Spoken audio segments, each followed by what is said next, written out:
Hi hello नमस्कार सर्वांना, श्री स्वामी समर्थ. आणि सर्वात प्रथम म्हणजे नवीन वर्षाच्या तुम्हा सर्वांना खूप खूप साऱ्या शुभेच्छा. हे वर्ष तुमच्यासाठी सुख समृद्धी आणि अगदी भरभराटीचे जावो हीच स्वामींच्या चरणी प्रार्थना करते आणि व्हिडिओला सुरुवात करते. तर काल होता वर्षाचा पहिला दिवस 1 तारीख आणि विशेष म्हणजे एक योगायोग आहे पहा की नवीन वर्ष हे गुरुवारच्या दिवशी म्हणजे सुरू होत आहे आणि आपल्या सर्वात प्रथम म्हणजे आपल्याला आपल्या गुरूंचा आशीर्वाद पाहिजे असतो, हे भरपूर महत्त्वाचं असतं. तर मग काल जे आहे तर मग मी गुरुवारचं व्रत धरलेलं होतं. म्हणजे पहिले बी आहे तर मी 11 गुरुवारचे व्रत धरले होते, परंतु मी म्हटलं चला आता भरपूर दिवस झाले आहेत, वर्ष दीड वर्ष होऊन गेले आहेत, तर मग चला परत एकदा जे आहे तर 11 गुरुवारचं व्रत करावं.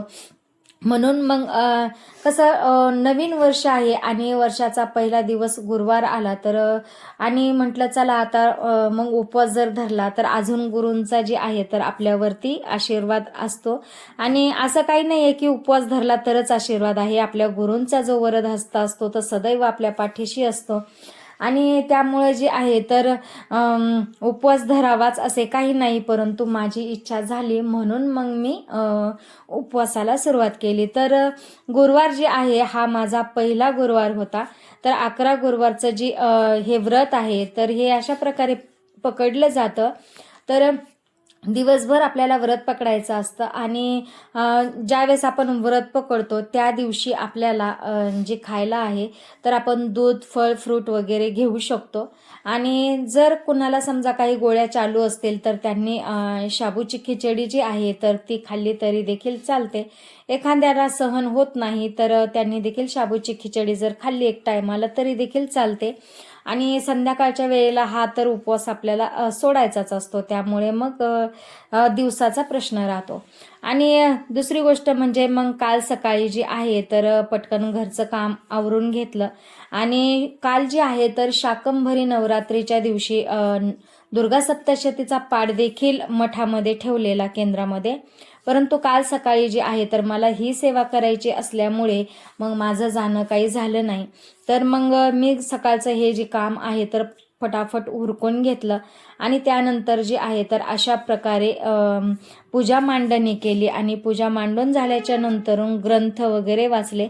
तर यामध्ये जे आहे तर आपल्याला स्वामी चरित्र सारामृताचा अख्खा पाठ करायचा असतो. आणि नंतरून जे आहे तर 11 माळी जप आणि 11 वेळेस तारक मंत्राचा जप करायचा असतो. तर ही सेवा आपली संपूर्णपणे होते. आणि याच पद्धतीने जे आहे तर स्वामींची पाटावरती आपल्याला स्थापना करून पूजा करायची असते. सर्वात प्रथम गणपतीची पूजा करायची, स्थापना करायची, नंतरून स्वामींच्या मूर्तीला देखील स्नान घालून पंचामृताने स्नान घालून ती देखील स्थापना करायची. आणि नंतरून ग्रंथ वगैरे वाचून घ्यायचे आणि नंतरून आरती वगैरे करायची. तर अशा प्रकारे जे आहे तर अगदी व्यवस्थितरित्या माझी घरची पूजा झाली. आणि आरतीच्या अगोदर जी आहे तर फटाफट मस्तपैकी तुपातला शिरा बनवला ड्रायफ्रुट्स वगैरे टाकून. ते शूट करणं माझ्याच्याने काही झालं नाही, कारण मला संध्याकाळी देखील आवरून जायला मग गडबड होऊन जाईल सर्व काही, म्हणून मग ते शूट करत नाही बसले. तर मग घरातल्या देवांना स्वामींना देखील नैवेद्य दाखवला, आरती वगैरे केली. आणि संध्याकाळच्या वेळेला जे आहे तर 5:30 वाजता मग एका टिफिनमध्ये गरम गरम तो देखील शिरा भरला आणि मठामध्ये देखील घेऊन आले. कारण या दिवशी आहे तर पंक्तीचा नंबर होता आमचा. आणि तर मग पंगत देखील झाली आणि माझी इच्छा होती की काहीतरी गोड म्हणजे न्यावं स्वामीला. या दिवशी पुरणपोळीचा देखील नैवेद्य असतो, परंतु पुरणपोळीचा नैवेद्याचा जो नंबर आहे तर तो दुसऱ्यांचा होता, त्यामुळे मग मी शिराच बनवला आणि शिरा घेऊन गेले. तसं तर जेवढा पण तिथे प्रसाद आहे तो सर्व काही स्वामींच्या पुढे त्यांना दिला जातो, ठेवला जातो. तर मग अशा प्रकारे जे आहे तर केंद्रामध्ये गेल्याच्या नंतरून जे आहे तर तिथे थोडीशी अगोदरची जी थोडी साफसफाई आहे तर ती चाललीच होती. मग ती त्यांची साफसफाई वगैरे झाल्याच्या नंतरून मग आमचे दर्शनं वगैरे झाले.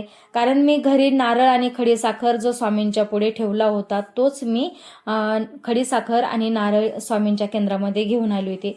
मग नंतरून नारळ खडीसाखर ठेवून दर्शन वगैरे घेतले. आणि नंतरून आरती वगैरे सर्व काही झालं.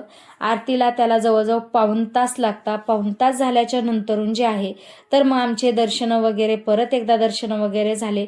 मैत्रिणींच्या गाठीभेटी झाल्या, काही गप्पा गोष्टी झाल्या आणि नंतरून जे आहे तर मग आम्ही प्रसाद घेतला. प्रसाद घेतल्याच्या नंतरून मग परत आम्ही घराकडे निघालो. तर मग अशा प्रकारे जे आहे तर आजचा दिवस, सालाचा पहिला दिवस जो आहे तर खूप खूप छान गेला. मस्तपैकी सर्व काही अख्खा दिवस जो आहे तर स्वामींच्या सानिध्यात गेला. आणि परत तुम्हाला एकदा नवीन सालाच्या खूप खूप साऱ्या शुभेच्छा. आणि आजचा व्हिडिओ जर तुम्हाला आवडला असेल तर व्हिडिओला नक्कीच लाईक शेअर करा आणि असेच नवनवीन व्हिडिओ पाहण्यासाठी चॅनलला सबस्क्राईब करा. चला तर मग भेटूया पुढच्या व्हिडिओमध्ये. तोपर्यंत तुम्ही करा चॅनलला सबस्क्राईब आणि कमेंट बॉक्समध्ये हजेरी द्यायला बिलकुलही विसरू नका. श्री स्वामी समर्थ.